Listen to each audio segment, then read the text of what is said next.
Operation सिंदूर की सफलता के बाद से देशवासियों में राष्ट्र प्रेम और सेना के प्रति सम्मान का भाव देखा जा रहा है।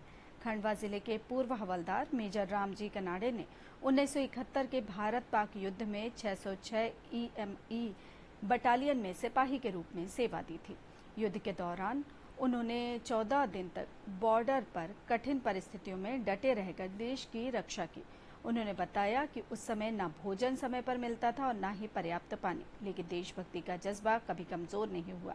रामजी कनाडे का कहना है कि यदि सरकार आदेश दे तो वे और हजारों पूर्व सैनिक आज भी बॉर्डर पर जाने को तैयार हैं। वे कहते हैं कि 1971 में हमने पाकिस्तान के 93,000 सैनिकों को बंदी बनाया था। इस बार पूरी सेना को पकड़ लाएंगे। फौज को खुली छूट मिल जाए तो पाकिस्तान का नक्शा ही मिट सकता है। में जो पाकिस्तान ने हरकत की है, ये बहुत ही गलत हरकत है। और पाकिस्तान आज से नहीं, हम सन 71 से देखते हुए आ रहे हैं। वैसे 65 में भी हुआ था, 71 में भी हुआ, 99 में कारगिल भी हुआ।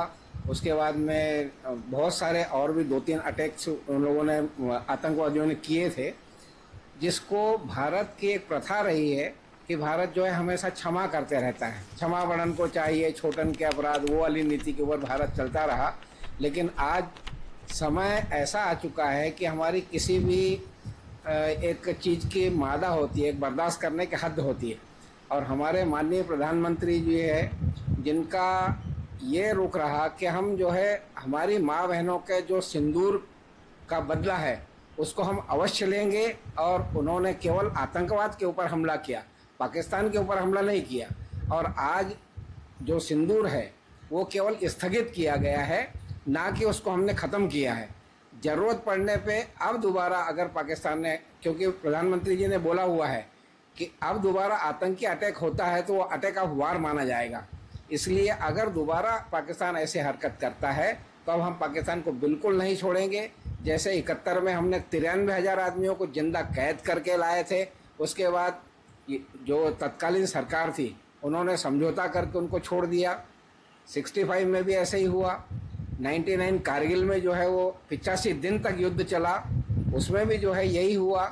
और इस बार जो है प्रधानमंत्री जी ने पक्का जो है निर्णय कर लिया है, जनता ने भी सपोर्ट किया है, पूरी भारत की जनता चाहती है कि हम इसका बदला अवश्य लें। तो हम हमारी संस्कृति के मुताबिक हम किसी भी इंसान को मारना नहीं चाहते, हम आतंकवाद को मारना चाहते हैं। और आतंकवाद को हम जड़ से जब तक समाप्त नहीं कर देते, अब हम दम लेने वाले नहीं हैं। हमारा एम एक्चुअली में है पीओके लेना, पीओके लेकर के ही रहेंगे, इसमें कोई दो मत नहीं है।